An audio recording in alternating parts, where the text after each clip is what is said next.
Aye. So, in this tradition that we follow, we have a really interesting take on friends and enemies. The lines get a wee bit blurred, not with regards to how we see friends and how we see enemies. An enemy isn't a friend, and a friend isn't an enemy. But how we respond to both, that's where it gets a bit blurred.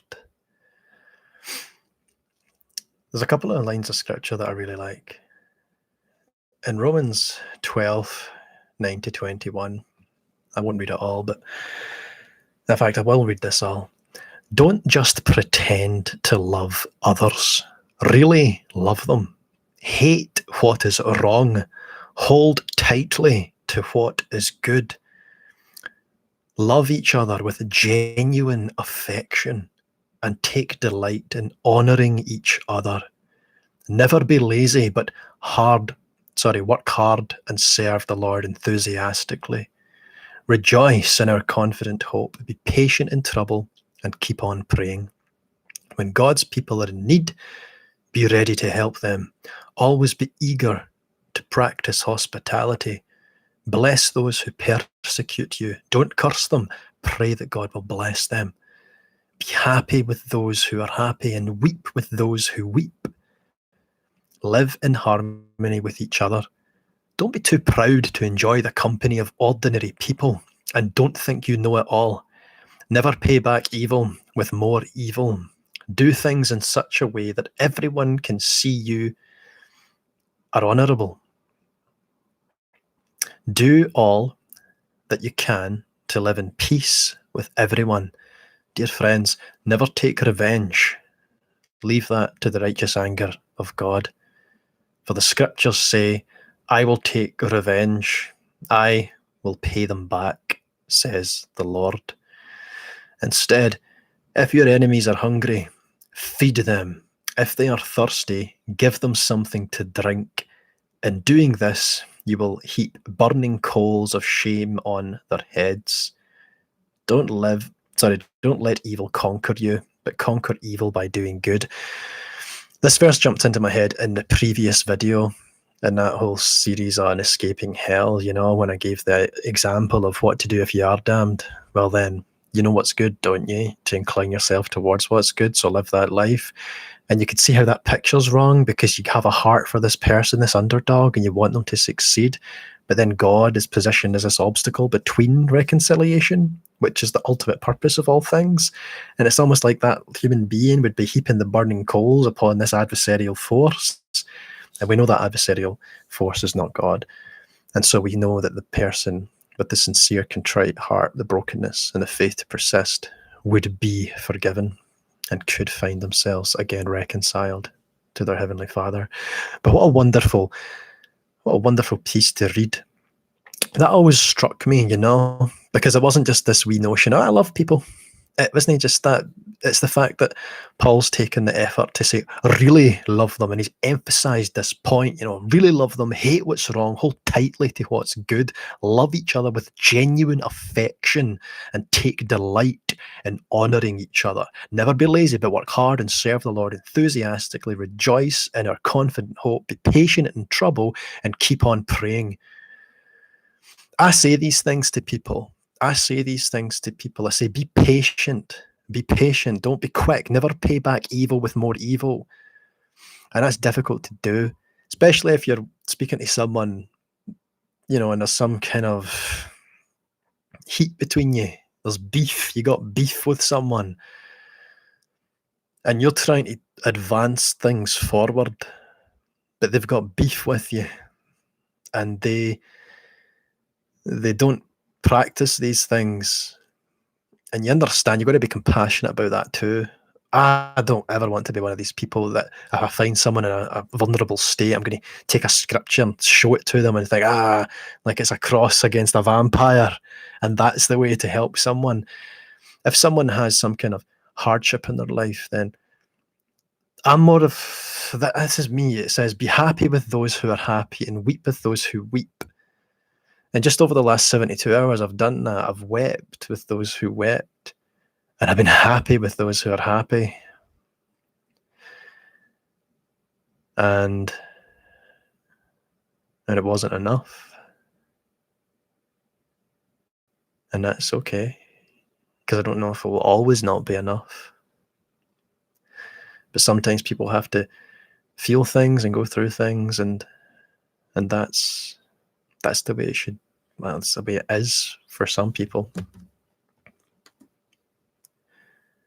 But never pay back evil for evil. Do all that you can to live in peace with everyone. I love that. So we're still on the friendly stuff here, okay? We're still on the friendly stuff here. 1 John 3:18 I love as well, My little children, let us... I hate this computer throwing up screens I don't want. My little children, let us not love in word, neither in tongue, but in deed and in truth. I like that too. Again, it underlines that whole thing for me, because it isn't just saying, love people, and you just take that, okay, I love somebody else, there's a whatever. It says, let's not just do it in word. Let's not just do it, give it lip service, but let's do it really. Let's practice this. Let's show it in our actions and with true caring. I want to scroll down. The Young's literal translations always a kind of go-to for me to get the real meaning out of it. And it says just the same thing, basically. My little children, maybe not love in word or in tongue, but in word and in truth. I like that. Not in word, not in tongue, but in word and truth and in truth. So you have to have a marriage of them both. I tried to do that recently. I tried to do that recently with someone. I tried to show that concern for their well-being. Not just giving it lip service, but actually trying to do it. Sacrificing a whole state of mind, a whole way of perceiving a person to try and advance them forward. Not putting any wee longings of my heart at the forefront of my mind, but putting their disposition, what they want out of life, to the forefront, and just nurturing that in a healthy way that I thought would be conducive to their joy. And in doing that, it did seem to provoke some happiness, some hope. But the bitterness just erupted whenever I was not looking, whenever my back was turned. It was just a vitriol. I don't like that, I don't like to have strife with people. I don't enjoy it at all. Some of the richest, most wonderful friendships are built round about these kinds of things, though. This genuine capacity to really feel for someone and to practice forgiveness and patience and love and gratitude, hospitality, all these things, Even if you've had beef with someone, there has been disputes in the past, I just feel like that's an even stronger relationship, But then we have the enemy side of things, right? We have our enemies, those who would oppose us, right? And it's funny that we're told to think of enemies in a certain way in this tradition, to be spiritually evolved. We haven't to seek revenge with the enemy. Why is that? Why wouldn't we want to quell the energy with violence? Because they want to show evil. Why not repay it with evil? Why would we refrain from doing that? Like, what's the thinking there? I think we can get at that just by looking at some of these verses. In Matthew 5:44, but I say to you, love your enemies and pray for those who persecute you. What? In light of what I've just read in Romans 12 and in 1 John 3, the qualification of love there is real, genuine love. Matthew 5:44, Jesus tells us to love our enemies and pray for those who persecute you. What a tall order. And what a strange way. In Deuteronomy 28:7 it says, "The Lord shall cause your enemies who rise up against you to be defeated before you. They will come out against you one way and will flee before you 7 ways." I like that. That's just classic Old Testament. I don't mean to demean or undermine the Old Testament. Like, the Old Testament is some older drunk person at the bar that just says the inappropriate things, you know. I don't mean it like, all right, Old Testament, thank you, thanks for that, that was great. Like, it does have some wisdom in there. It does have some things to say, you know. But that doesn't really capture the spirit of this video. Where it says, Leviticus 26:7, "But you will chase your enemies and they will fall before you by the sword." Again, that's almost antithetical to what I've just read about loving your enemies, you know. That kind of is that way, you know. It's like, okay, thank you, thanks, Leviticus. Thanks for coming. You know, like, it's fine. Okay. Okay, Luke 6:28. "Bless those who curse you. Pray for those who have mistreated you."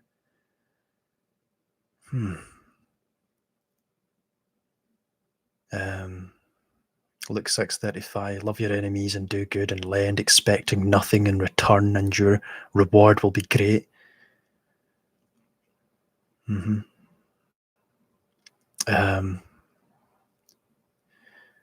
Here's something that really stands out to me. Proverb 24:17. "Do not rejoice when your enemy falls, and do not let your heart be glad when he stumbles." That's interesting, isn't it? And that just sounds right, because a haughty heart would look to an enemy in defeat and be like, "Ha ha! I win and you lose. Now let's embarrass you in your loss and glory in it." The proverb says here, "Do not rejoice when your enemy falls.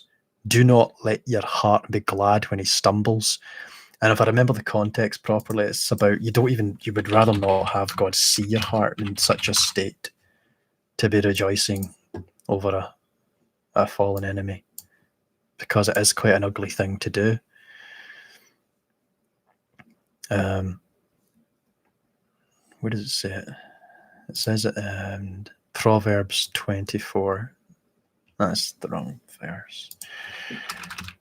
Proverbs 24:17. Yep. "Do not rejoice when your enemy falls, and do not let your heart be glad when he stumbles, lest the Lord see it and it displease him, and he turn away his wrath from him." Yep.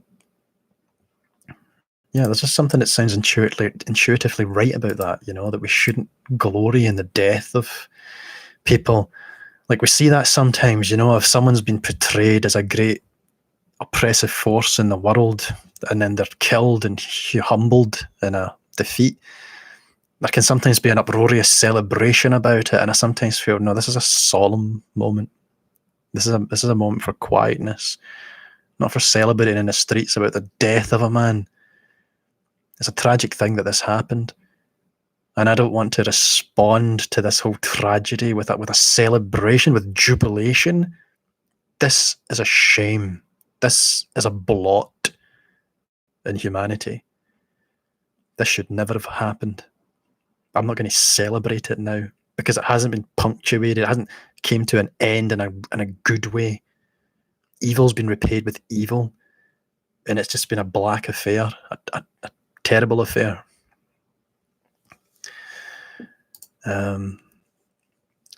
Yeah, enemies.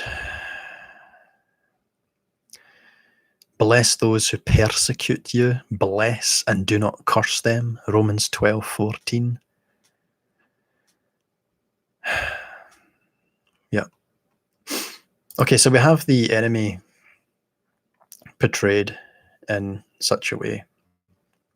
And then coming back to friendships, we have Luke 6:31. "Do to others as you would have them do to you."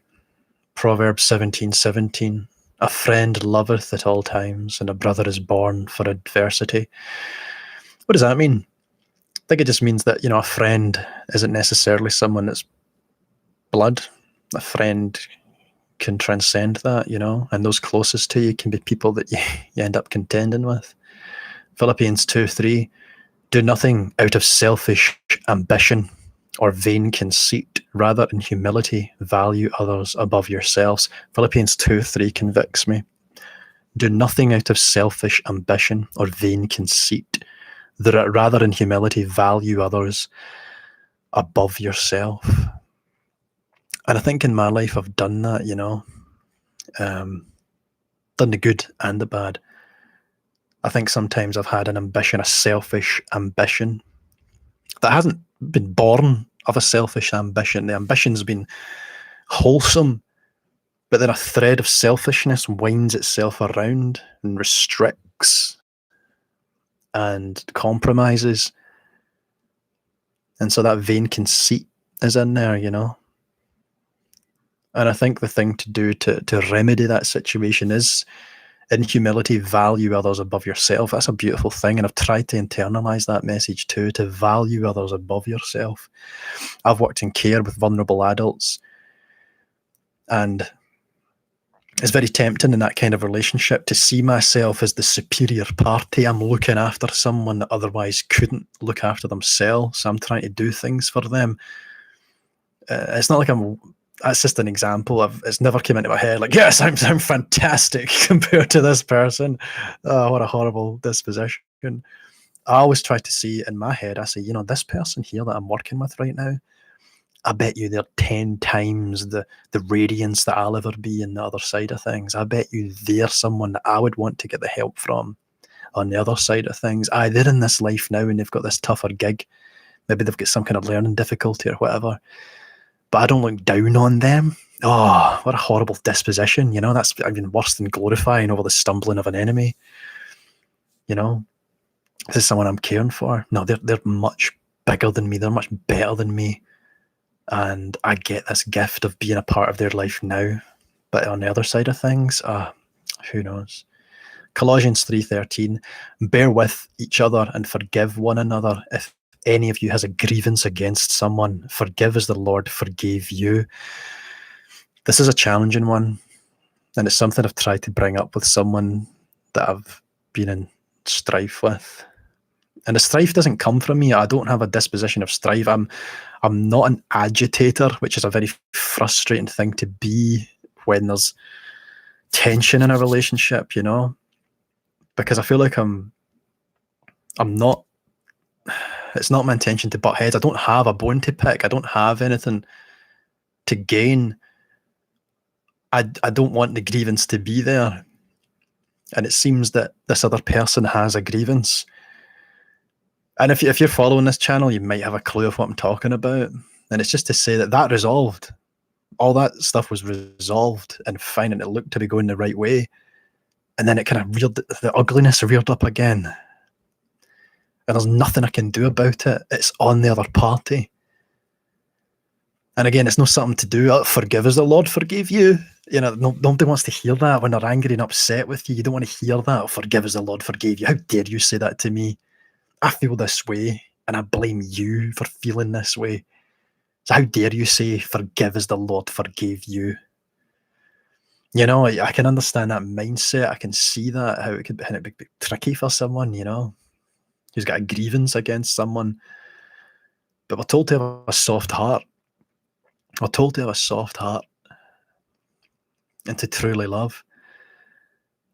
And I don't see myself as a big imposing force in this world, And the person that I have the dispute with, I see them as the big bossy force to be reckoned with, like they hold all the cards. I walk on eggshells round about them, always have, like I'm the uncool one, they're the cool one, They've got all the social capital, I've got none.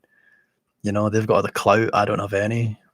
I want them to be happy. I want to domicile round about their life, which is pathetic. That's the way I felt about it,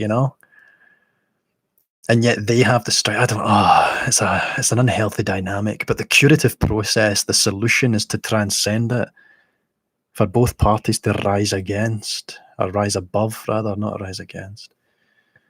Galatians 6:2.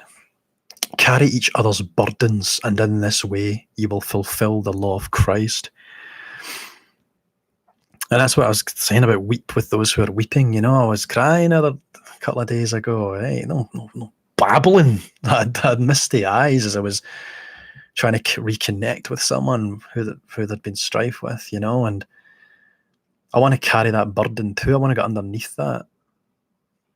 What a tricky thing, especially if you're the other party and you feel like you've been wronged by someone. Do you really want that person that wronged you to come under and try and carry the burden with you?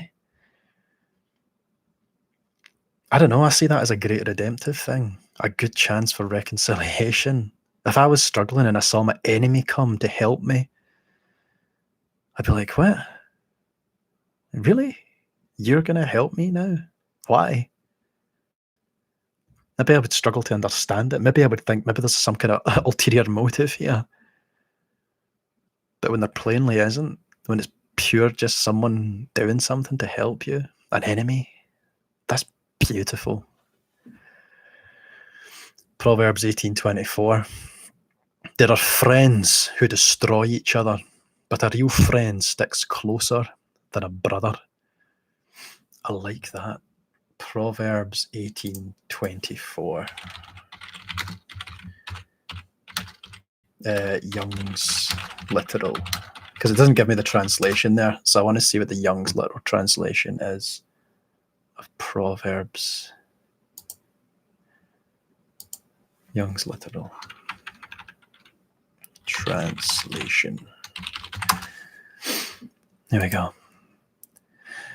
It says, a man with friends to show himself friendly, and there is a lover adhering more than a brother. Okay, that just confuses the issue. A man with friends to show himself friendly, and there is a lover adhering more than a brother. Yeah, there's meaning in there that could be picked apart, but I think it's easier just to go with the other verse that I can make a bit more sense of immediately. So there are friends who destroy each other, but a real friend sticks closer than a brother. And I'm sure that this person that feels animosity toward me would see me as a friend seeking to destroy, a wolf in sheep's clothing, a narcissist, which is unfortunate, particularly when it's the most ugly thing in the world to you and the most hurtful thing to hear. Like how deep does that? I don't want to get into it. I don't want to get into it. But that's true. There can be acquaintances in your life, and you just get a sense of it not being right. It's just not, people that seek to destroy each other. That needs to be remedied, eh? But then there's a real friend that sticks closer than a brother.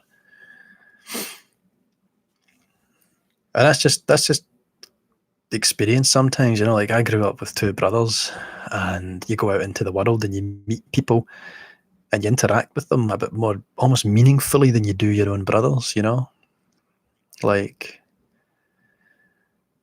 yeah, it's difficult almost to be close to it was difficult to be close to my brothers, to talk about real issues and to just get into things, in the same manner that you do with a friend. There's a strange firewall between you, at least in my family. But, there's an unspoken bond there too, that's meaningful and significant. Let's see. 1 Samuel 8:4. Jonathan took off the robe he was wearing and gave it to David, along with his tunic and even his sword, his bow, and his belt. Well, that's it. That's giving the shirt off your back. That's showing some kind of friendship, isn't it? You're given these things that matter to you, your tunic that you need for shelter, your sword, and your bow that you need to war with and to protect yourself and to hunt with, and your belt to carry these things. Proverbs 16:28. A perverse person stirs up conflict, and a gossip separates close friends. That's true. It's never been in my heart to stir up conflict, you know? If someone comes to me with something in confidence, it's not something I would then go to, you know, like an affected party and say, oh, by the way, this was said and all the rest of it, you know? No, I don't like that, you know? Gossip separates close friends. Yeah. It's a good thing I don't have any friends. I do. James 4:11. Brothers and sisters, do not slander one another. Anyone who speaks against a brother or sister or judges them speaks against the law and judges it. When you judge the law, you're not keeping it, but sitting in judgment on it. Oh, that's a juicy thing. That's James 4:11, New King James Version. I just need to see it in the New King James Version. Otherwise, it's not true. Here we go. Do not speak evil of one another, brethren. He who speaks evil of a brother and judges his brother speaks evil of the law and judges the law.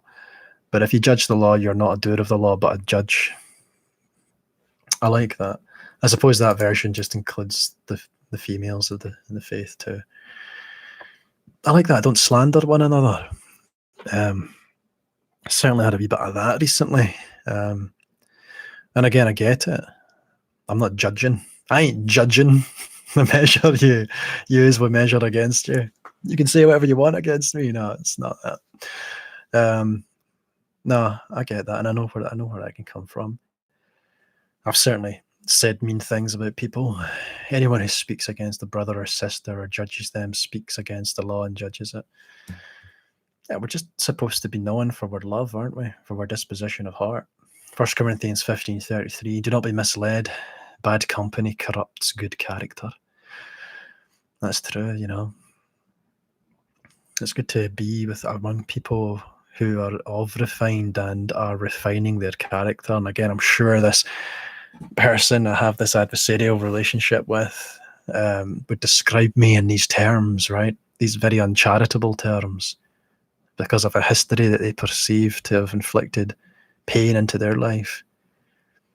So I would be the bad company. Yeah, it's a shame. I don't like that. Psalm 37:3. Trust in the Lord and do good. Dwell in the land and enjoy safe pasture. Good. One who has unreliable friends soon comes to ruin, but there is a friend who sticks closer than a brother. Proverbs 18:24. Yeah, I like this idea, this kind of motif that's going through about the closeness of friends and how they can be there for one another, how they can stick by one another, you know, and endure and grow together. Because it can be very easy to cycle through friends, you know, because things can get in the way, things can come around, and you just end up not speaking. It takes effort. A friend of mine proved that to be true to me. I'm someone that can just happily tuck myself away into my own weird world. And I had friends that made the effort. They would place the phone calls. They would come around. They would be like, come on, man, get out, come. And it was nice because I genuinely did enjoy the time. I did enjoy going and meeting people and talking to people. It was nice. But I just wouldn't put the effort in. And I've kind of realized now that it takes effort to be, it can take effort to be a friend. Sometimes not. Sometimes it doesn't take any effort at all. And I've got lots of lovely friendships like that, where it's like you don't need to speak to someone for a year. You can just pick up where you left off. I think that's fine. Listen to advice and accept discipline, and at the end you will be counted among the wise. Proverbs 19:20, which is an important message among friends too, because sometimes we can feel ourselves getting drawn into an acrimonious conversation. We can get called out on things, and you have to have a receptive spirit and to be like, okay, you know, you have to be willing to be humble in an interaction with a friend. And that can be a very difficult thing to do sometimes, you know. especially if you want to be correct, if you want to be seen as right. And again, that's something I've tried to practice in my friendships too, is to listen and to be careful of the words that I use too, to ensure that I'm not being condescending in my speech, because I have done that and I don't mean to do it. It's not a conscious thing I'm doing. But I remember in certain friendships, I've said, like, what I said, oh, you're going to hate me. You're going to hate me. No, just things like, that's actually a good idea. Like a friend will say something to me and then I'll say, oh, that's actually a good idea. And then a friend's like, wait, oh, excuse me, what do you mean actually a good idea? And I was like, no, is that not just a turn of phrase? Is that not just a turn of phrase? And in other cases, if I'm trying to be cute sometimes, I'll throw the word "wee" in there. So that's a nice wee idea. It's a nice wee idea. Like, what do you mean a wee idea? Like, why are you making it diminutive? Why are you doing that to my idea? Again, I don't mean it to be condescending or anything like that. I don't see myself as some haughty intellectual type. I just have a very unfortunate way of speaking sometimes, and I don't know. I don't know if I'm properly socialized, But I try my best not to be offensive, and I don't mean any offense in the way that I speak. So I'm very sorry if I've ever done that. Yep. Proverbs 24:5. The wise prevail through great power, and those who have knowledge muster their strength. That's true. Proverbs 22:24-25. Do not make friends with a hot-tempered person. Do not associate with one easily angered, or you may learn their ways and get yourself ensnared. There's this little like Tony Robbins types quotes, you know what I mean? Like these are good little pieces of advice. I've certainly grown up around hot-tempered people, and I never learned their ways, so to speak. If anything, it just made it more obvious that I didn't want to be like that. But you can certainly see it among teenage groups who hang out together, and it's always like that kind of one-upping each other, and they'll act out, and this will get applause and be nurtured in the group, and then things can just get more nasty, Yeah, don't make friends with a hot-tempered person. I suppose, I guess in my childhood, I had a friend with a hot-tempered person. I didn't go out my way to make friends with a hot-tempered person. They just made friends with me. And, yeah, it was fine. It was fine. I didn't learn their ways. They were just kind of like who they were.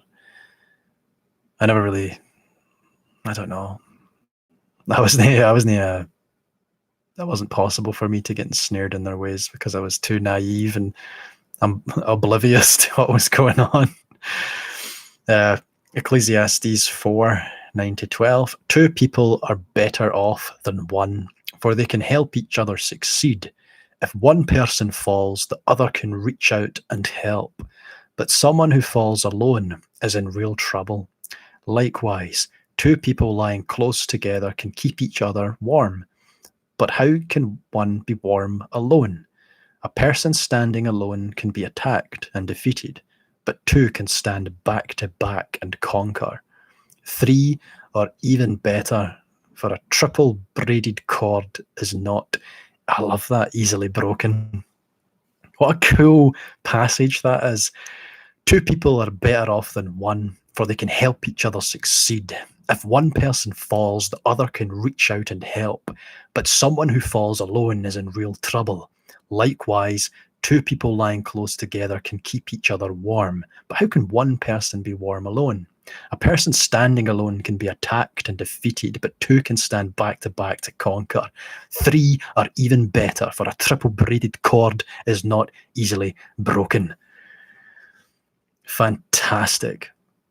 And that kind of takes you to that wee idea of Christ, doesn't it? Where there's two gathered together, Christ will be there and that kind of ties it up into that whole triple braided cord, doesn't it? Because you've got the two that can go back to conquer all things, and then that third cord is brought into the equation in the Spirit, be it Christ, God, however you want to identify it. The Spirit will be present too. What a wonderful idea. I like that. That appeals to me. Because it's nice, and you also have that kind of like fighting back to back type scene. Colossians 3:12-14. Therefore, as God's chosen people, holy and dearly loved, clothe yourselves with compassion, kindness, humility, gentleness, and patience. Bear with each other and forgive one another. If any of you has a grievance against someone, forgive as the Lord forgave you. And over all these virtues put on love, which binds them all together in perfect unity. Aye, and love your enemies. It's a tricky one. One of the most powerful things I saw was a murder trial. And I think it's quite interesting, isn't it?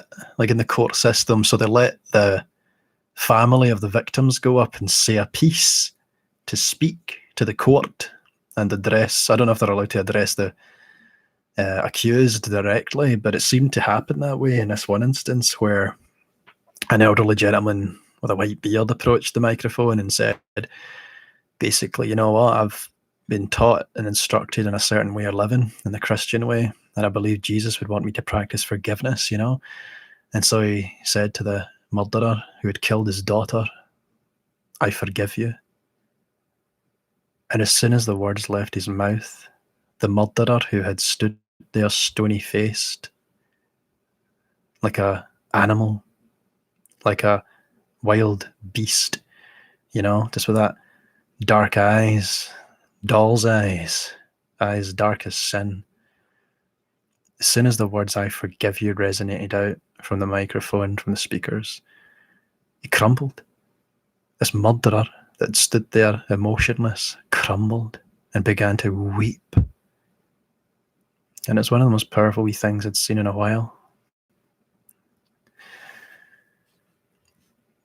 Proverbs 27:5-6. Better is open rebuke than hidden love. Wounds from a friend can be trusted, but an enemy multiplies kisses.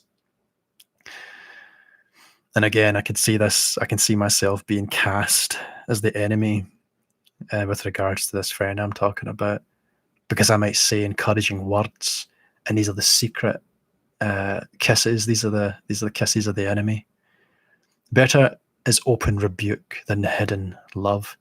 Wounds from a friend can be trusted, but an enemy multiplies kisses. And we understand this idea of being double-faced, you know, a two-faced bitch is a turn of phrase that you may be familiar with. And it can apply to male or female. Let's be open-minded here, or anything, not just male or female, to include everyone. Wounds from a friend can be trusted. Aye. You know, if a friend comes up to you face to face and says, "Oh, I want to call you out on this," it's like, okay, yeah, fair enough. Thanks for telling me face to face. I genuinely appreciate that. And that takes time and maturity to genuinely appreciate that, because it can come to happen that you come up to someone and it can come to blows, you know. Sometimes even after it comes to blows, things can resolve, you know. There can be a certain peace that's acquired through that, a kind of respect. But an enemy multiplies kisses. So maybe someone, a co-worker or whatever, says nice things to your face. Oh, sorry. No, wait, that's weird, isn't it? It's saying hidden love.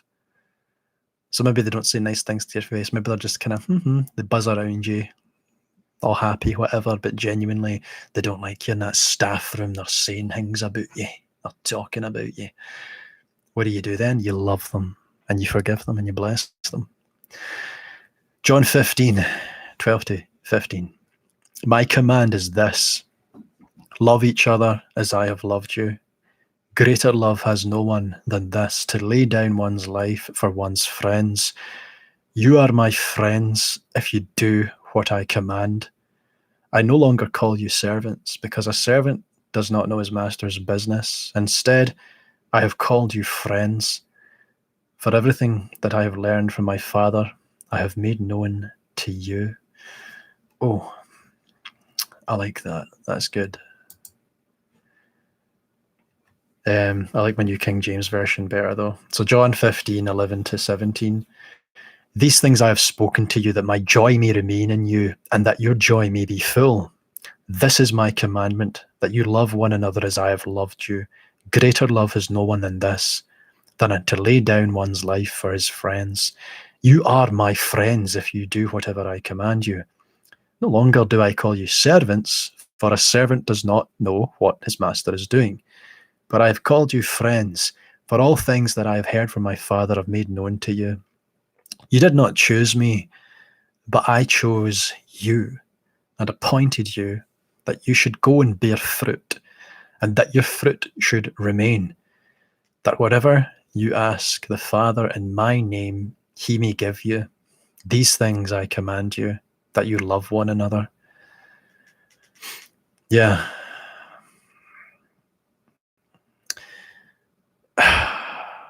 And as I read that, I think, how cool would it be to have been called by Jesus in that first century, to be one of the disciples? You know, not Judas, the friend. If this friend that I have this acrimony with is watching this, like, aye, Judas Iscariot, that would be you, Judas Iscariot.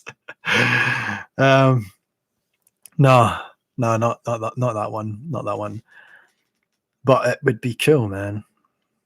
Wouldn't it? Wouldn't you want to give up your life now in the present day to go back and to be Matthew, Mark, Luke, John, one of the apostles? You know, to be one of the apostles. Bartholomew. You don't hear a lot about Bartholomew. I would have to say, yeah, no, it would be a really difficult life, wouldn't it?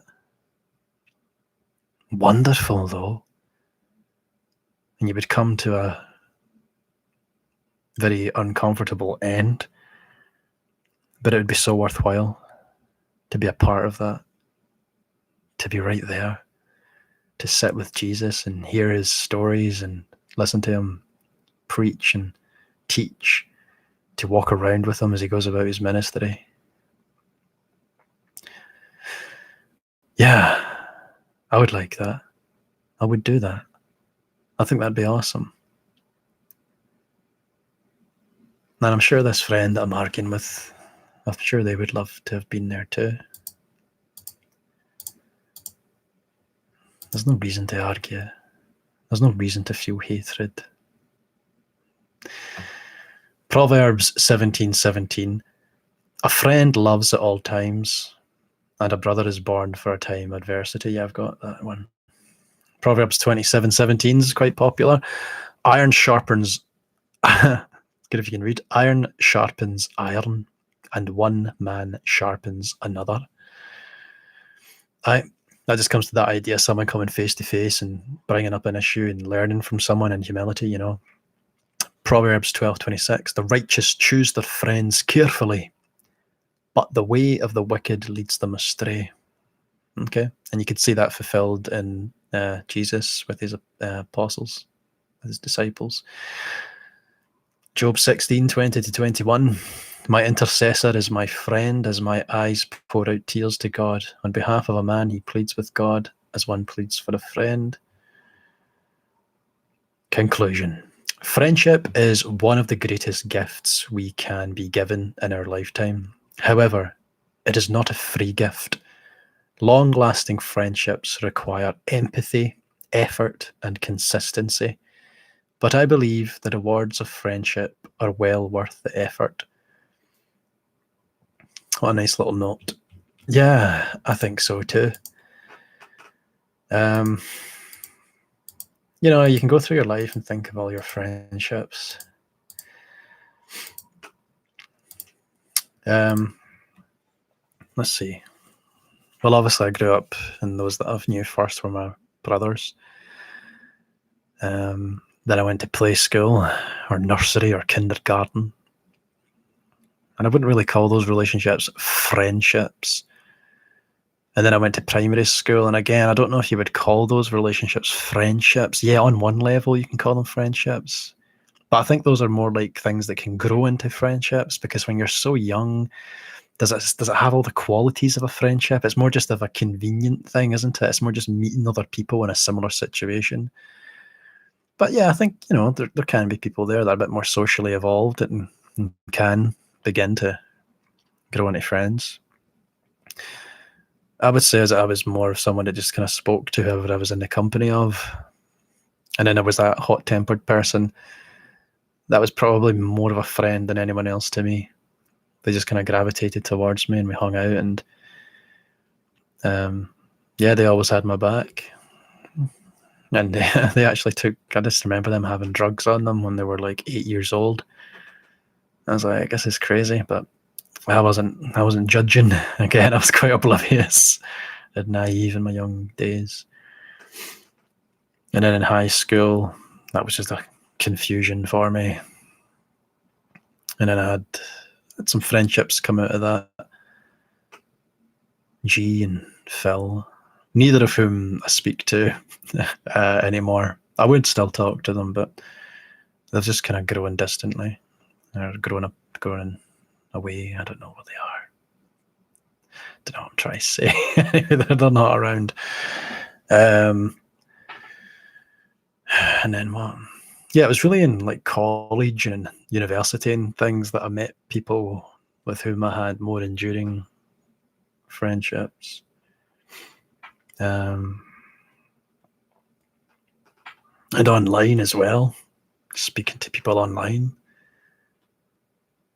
I've never really had any big acrimonious falling outs or anything like that. Like, I just don't have any time for that kind of drama in my life. I've grown apart from people, but never in any big sensational way, like Carrie, with the blood poured over her face at prom. I've never had anything like that happen.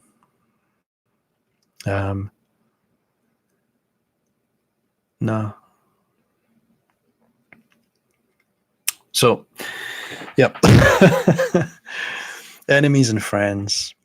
So, in this Christian tradition, we're told to regard our enemies with love. And we're told to really define ourselves then with love, aren't we? Because I think it's just the nature of girding the loins of your mind, as the scriptures say, that we live our lives in such a nice way, such a lovely way, that we're not quick to anger, we're not disturbed so much by the things that would disturb other people,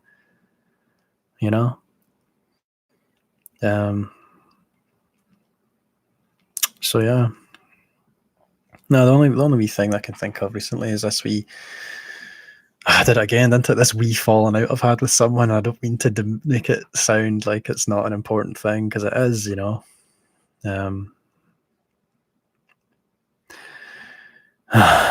man, I just want things to be happy. That's all. I don't think I'm going to drink this wine. I think I read somewhere that alcohol isn't a good gift. Like, don't give a gift of alcohol. Where did I read that? The Law of Light. I think it's a passage called the Law of Light from the early church fathers or something like that. I don't remember. Yeah, I just don't have an appetite for that now. My stomach's starting to feel sick whenever I fill it. And I tend to just eat one meal a day, and it's a big meal. And I think my digestive system's just not really happy about that. So I think to be a good steward to my being, I'm going to have to refrain from eating tomorrow, or from eating today. And then I'll eat again tomorrow. And gosh, I don't even know what day it is anymore. Okay, so I'll eat again on Wednesday, and just something small, some protein and some carbs. It's like a single plate of food. And try and get this weight under control. I'm nearly 14 stone. I haven't been this heavy since I was like 18, 19, 20, 21, I don't know. But I'm getting fat, and I don't want to. So, yeah, I think I've said everything I want to say just now, and I can have a shower, and I'm not going to go to sleep tonight because I slept until like 9 o'clock at night from the middle of the day, so I'll be tired by 9 p.m. tonight, hopefully, and I can sleep some, normal hours. Right, I can see this has attracted some comments, so we can get into this. Okay, so Sonic Grace, it's always good to see you. Oh, apple cider vinegar is great. I put apple cider vinegar in a lot of things. Well, not a lot of things. I'll tell you, whenever I open tuna, I like vinegar in tuna, so I'll just pour some apple cider vinegar in the tuna, and then I mix up with a little bit of mayonnaise. But I'm going to try and really regulate my diet now and maybe cut out complex carbs? You cut out whatever it is. I'm not going to eat bread and white rice and stuff like that. I'm going to try and cut that out. Lee Maples Paul. Hi, Lee. I'm having some conversations with Christians that condemn and accuse other Christians. Yeah, I think there's certainly conduct that brothers can behold among brothers, and they might find it questionable. But you got to be careful with how you do it. You got to be careful that you're not seeking to destroy your brother or sister. You don't want to destroy. You want to build people up. You want it to be constructive, ultimately. And you want to make sure that your motivations come from the purest of places. To use the scripture to condemn and accuse those that Christ came to save as spiritual evil. Yeah, you don't want to condemn and accuse those that Christ came to save, to the point of inflaming strife. If you have an issue with your brother or sister, you can just say to them, hey, by the way, look, I'm just thinking maybe this needs to get addressed. And hopefully there's a spirit of maturity among the whole thing and it can all get dealt with in a nice way. There's just no need for animosity. Salvation by grace. Good stuff, Willie. Listening to the live stream in my truck while driving back home in Nashville, Tennessee area. Technology is awesome. Oh, cool, man. I would love to visit Nashville, Tennessee at some point. There's a film produced, I think it was made in Scotland by the British Broadcasting Corporation. I think it's called Wildflower, and it's about a Scottish singer who loves country music, and it's her dream to record an album and make music in the style. And she befriends a rich person with contacts who kind of helps them get their career started, because she's just a working class gal, just tidying this rich person's house up. And then she, she's overheard singing one day, and then I think they pay her to go to, I don't know how it turns out, but she ends up going to Nashville, and she finds out she's not the only one with this ambition. Nashville is full of people trying to make it in the country music scene, and she does a tour of some famous venue, and then she breaks off from the tour and she jumps on the stage and she starts singing, and she's lovely, but there's no one really around to hear her. And then the security guard escorts her out, and she kind of just reflects on her ambition and dreams, and then she comes back to Scotland, and it doesn't quite work out for her as she expected. She has a child and she has to look after this child. She has to sacrifice her dream really to look after the kid, but she still performs at the wee local venue in Glasgow. And the film kind of ends on a wee high note there. So I think it's called Wildflower. I'll double check that. It's a beautiful wee film. Maybe it's not.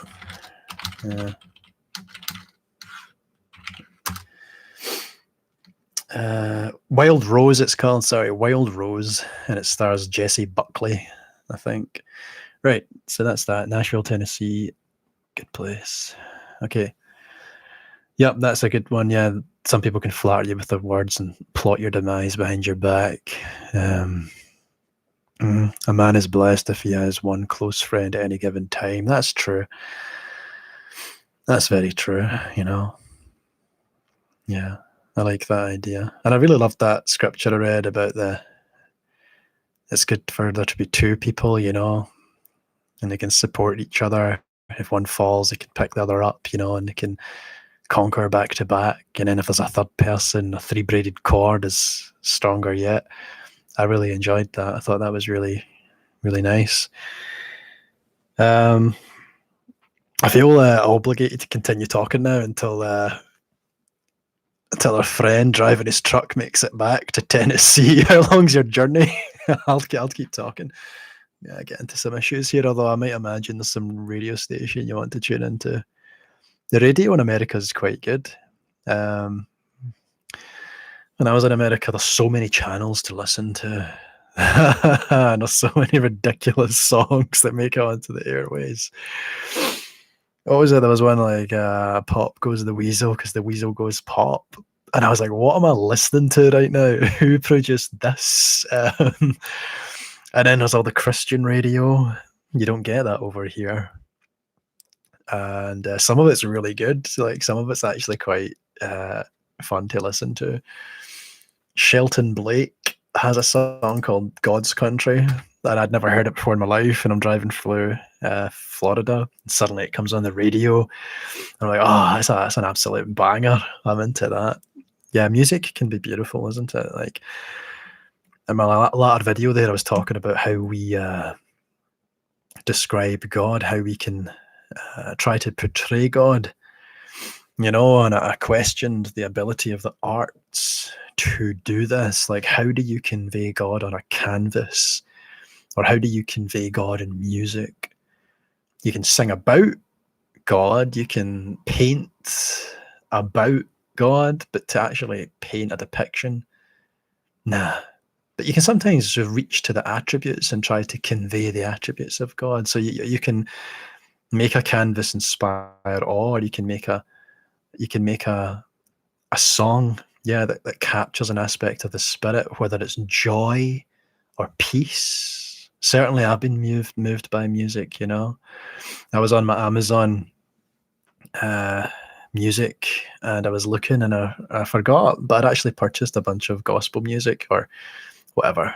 I don't remember if that's the proper term for it, but it was Christian music anyway. And it was nice kind of music that you could listen to as you pray or as you worship, you know. I'd forgotten I'd purchased those songs. I'd actually scored some old videos with them too. Yeah, you know, I wish I had your musical talent, Sonic Grace, you know. I strum a little guitar. I've threatened to strum a little guitar. Where's my guitar? In fact, you know what? I'm going to go grab my guitar over here. I'm going to grab my Fender Stratocaster. Here we go. Here we go. Purchased this years ago. I got this when I was with my first girlfriend. I didn't really come to women early on. I was 19 years old before I had my first girlfriend. And I used to play guitar with her dad as a bonding thing. And I would just sit awkwardly in the conservatory with the dad and would pluck away on the strings of her guitars. And so, yeah, I learned my chords. That's pretty much all I learned. I'm not very good at picking, you know. Yeah, that's not in tune, is it? That's not in tune. Not going to start that now. But yeah, you know, it's something I'd like to get better at. As I travel into Glasgow on around about these festive times, there's a piano in Glasgow train station, and people can just play it freely, and it's beautiful to listen to. And then on Sunday there, I was in Glasgow, just walking through the streets. It was a horrible time in Glasgow. All I had on was a blue suede jacket, like bomber jacket. It's not really made to guard you from the weather, and I was getting soaked to the skin. It was a miserable time, and I I went into the central station, and there was an orchestra there, a small orchestra with strings and cellos, violins, whatever a bigger cello is. That looked like there was some bigger cello there. Trumpets, trumpets, and they were all playing Christmas music, and it was all getting recorded as well. And I thought, this is very nice. And then Christmas carol singers came in towards the end. And it just kind of made me feel, that music is a beautiful thing. I like it. And it's a shame because I never really grew up in a family that embraced music that much. All my friends would be talking about music and songs and bands, and I hadn't heard of any of them. I felt so uncool and uncultured, and I still do. I can't tell you who the drummer is, or who the guitarist is, or who the vocalist is in that band or this band. The only band I was exposed to in my childhood was Queen, because my mum would listen to her tapes, and she had Queen. That's all I knew about Queen, was they're called Queen. And then I later learned, there's someone called Freddie Mercury or Brian May, and that's it. But it's a real unifier, music. It really brings people together. People get really enthusiastic talking about it. And the same with art too. I do have a love of the arts, my friend who I've come to grief with, she's very talented with art, like so talented with her art. She's done these paintings and they're so beautiful, and she sketches these drawings and they're really lovely, and she does it effortlessly, or at least it seems effortlessly compared to me. It would take me so long to do the works that she does. And as we were walking through the Tate Modern in London and other wee places, she would be able just to identify and point out the works of the artists, And I'd tried my best too to try and understand something of the art I was looking at. So I looked at some of the classic styles and the different mediums of painting, the type of paint you have, and the canvas or whatever you work on. You've got your fresco, you've got your pest, I don't know. I forget the terminology now, but I was trying to use it as I was going through, try to distinguish between a Manet and a Monet and all the rest of it. But I thought it was wonderful that she could just identify by style and color all these different artists. And I thought, what talent. What an attractive talent. But I don't know.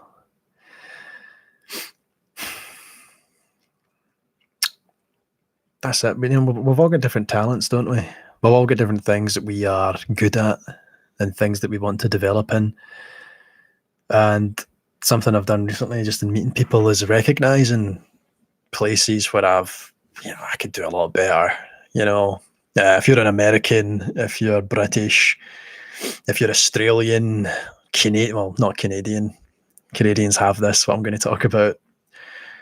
If you're from New Zealand, if you're from Ireland, it'd be bad if I was forgetting any other country there that speaks English as their first language. I think I got them all, didn't I? Canada, aye, all right. It's got French, doesn't it? But we can say Canada, America, the UK, Ireland, and New Zealand and Australia. As far as I know, there isn't another country whose first language is English. It'd be so embarrassing if I was wrong.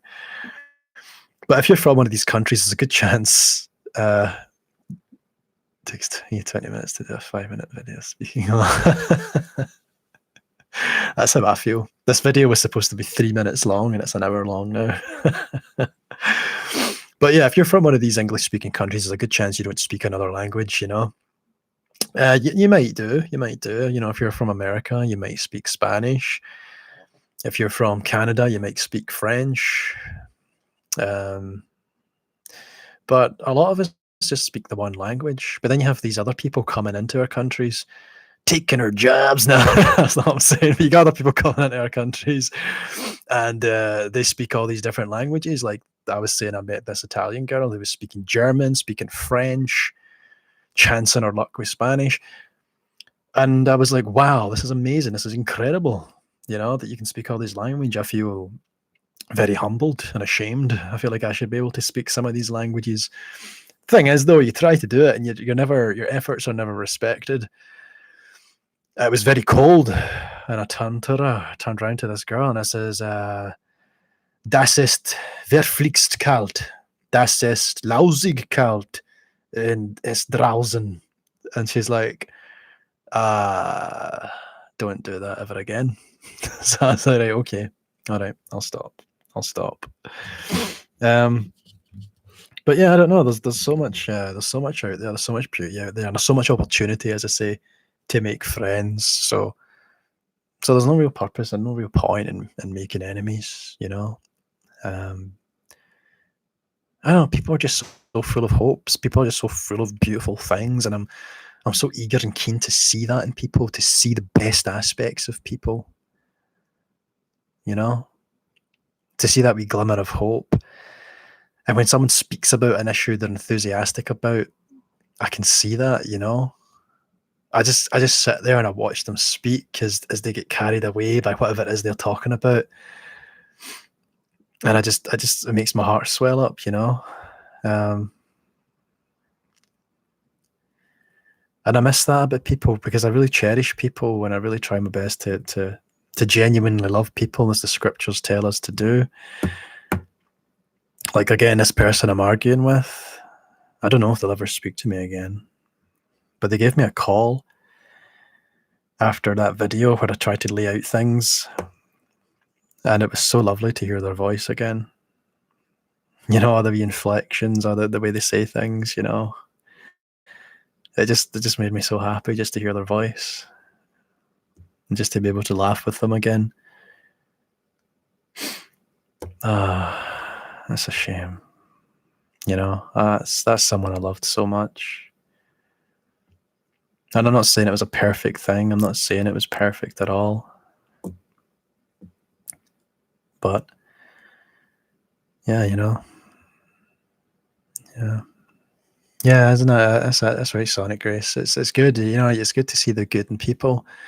It's all you want to see in them, and you want to encourage it and nurture it.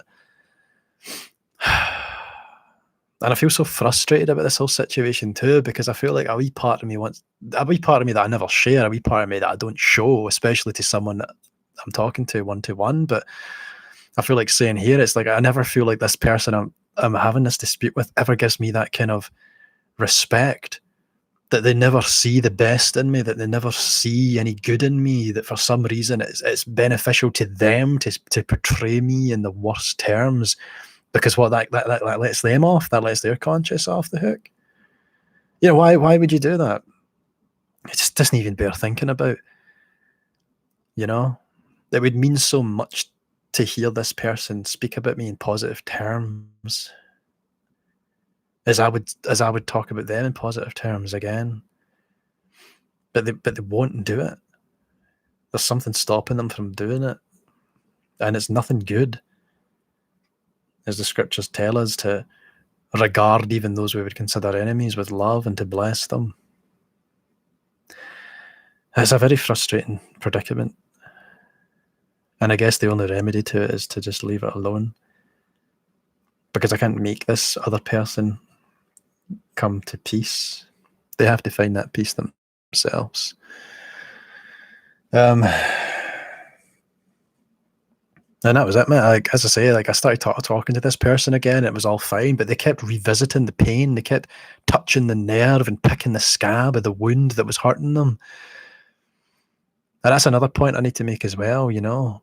Like, they kept picking the scab, they kept touching it, they kept pouring their apple cider vinegar onto their wounds. I was like, don't. And I tried to address it too. I didn't actually say don't. I kept ministering to that. I kept speaking on that pain, but then trying my best to push it forward and try to think about future things. But they wouldn't do it. They wouldn't allow themselves to move past it. They kept dredging it up. I would rather talk about their recipes for whatever they're going to make for dinner that week, or their brand of grape juice and where to buy it from. Mundane, simple, wee things. But they kept going back to this painful whatever it was, you know what I mean? Whatever it was that incited aggression in them. Yeah, you know. I think some people need an enemy to build their own ego. I think that's true. It's just a wee shame.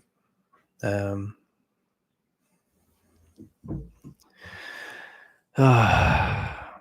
yeah, I don't know what to do about that whole thing.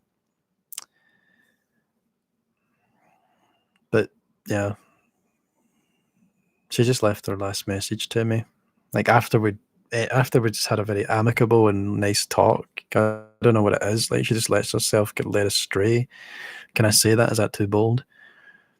And then as soon as I'm trying to move on to the next thing, looking forward to a planned phone call on the Sunday, because we spoke on Friday, and I said, oh, and it was really cool, man. She's like, I forgive you for any pain you've caused me, and I'm sorry that I was trying to destroy you. That was the wrong intention of heart. And I was like, oh, well, bless you. And you've moved me to tears with this, you know, thank you so much. It really encourages me to hear you speaking in these ways. And of course, I always care about you. And then we planned to speak on the Sunday, but she couldn't do it. She just let herself go back to that poisoned well and drink from it deeply until she became so embittered herself that she had to just start spitting venom. And I was like, whoa, please, wait, be patient with me. I said we could speak on the Sunday. Can't you just give it a day and then we can speak on the Sunday? I've done nothing to offend you. But it didn't matter to her because she was so offended or felt so entitled to offense from the past. She couldn't give any integrity to the words of forgiveness that she'd spoken over the situation. And I don't mean to portray her in a negative light because she's not a bad person. She's a very sensitive and beautiful person. I don't know, it's just a real shame. So that was it. She just wants to portray me as a liar, someone that can't be trusted. And just over some petty relationship issue, you know? Just over this whole heat. It's just so beneath. It's just so low. It just doesn't seem like something that should be an issue. And again, I've already made my video about it, you know. I didn't want that relationship to end. I wanted it to endure and to grow. But it didn't. It was her choice to kill it and not to let it grow and not to let it develop and not to let it be anything more than a fleeting shambles, let's say. And it wasn't that way. There was some really nice, pure, good moments to it. But it was so unpredictable. You never knew what you were going to get. If you were going to get the loving person or if you were going to get this angry person.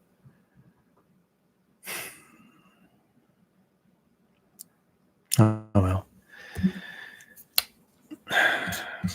But I think the scriptures make it clear that we have a calling towards the goodness in life, you know, and that's what we should be pursuing. All right, well, the current time is 5:30 here on the west coast of Scotland, as it is all over Scotland and the UK, and France and South Africa. I think that's all in the same time zone. 5:30. Let's see if I'm wrong. Time in South Africa. Oh, it's 7:30 there. Maybe it depends where in South Africa you are. Let's see in Johannesburg. No. Maybe let's see this map. Okay. So in Portugal and Timbuktu It's the same time. Okay. Okay, right. I think I should go to bed. What is this channel? That's probably a very good question to ask at this point. What is this channel about? Yo, Jordan. Sorry, this is just a wee kind of like podcast session at the moment. What this channel's really about is just it's about investigating the truth and the legitimacy of spirituality and spiritual claims, and particularly from a Christian standpoint. So we look at things like the nature of God and the nature of end times, like eschatology, the return of Jesus and things like that. And then we can talk about day-to-day things, like the real stuff of life, like what goes on in someone's life as a Christian, divorced from any like BS. It's supposed to be a more raw experience. I want it to be in this channel. And this kind of format that you're seeing right now, I want to switch that up. It's not going to be like this. Like I've got a new webcam for my tower. I'm speaking into a netbook just now. So I'm going to have a new web camera and some software, and I want to do like rundowns of different videos and things too. And I've also got I've got a proper camcorder and some studio lighting as well coming in, so I can use my whiteboard and other things to try and make this channel a bit more high budget. But it's also about you, Jordan. It's about you contributing. It's about you speaking and sharing your piece and talking about your experiences. So if you have any relationship issues, if you have any spiritual issues, if you have any professional issues that you want to share, that you think there's a spiritual dimension to, you can fire them out, talk about them. I don't know who you are. You don't know who I am. There's no judgment here, It's just this is a place for people to talk. Have a real talk. But as I say, this is a wee hang sesh. This is more casual than anything else. So this video isn't very pointed. The first wee 45 minutes will be, but this is me just kind of like winding down. So it's just leaving 5:30 here. And I'm thinking I might head off. Might have a shower, get dressed, hit the gym, and stay conscious for the next 12 hours because my sleeping patterns are terrible right now and I'm trying to fix them. Okay, so I hope that answers your question, Jordan. If there's any other pressing matters, feel free to leave a wee question. I'm just going to close that there. And don't save. Okay, right, I'll leave it there. Thank you so much for watching. Thank you so much, Sonny Grace. And I will, I'll see. I don't know if I'll make a wee video tomorrow. It depends. I might go out and try and see my friends in Paisley. All the best just now, though, everyone. God bless, and I'll speak to you later. Take care.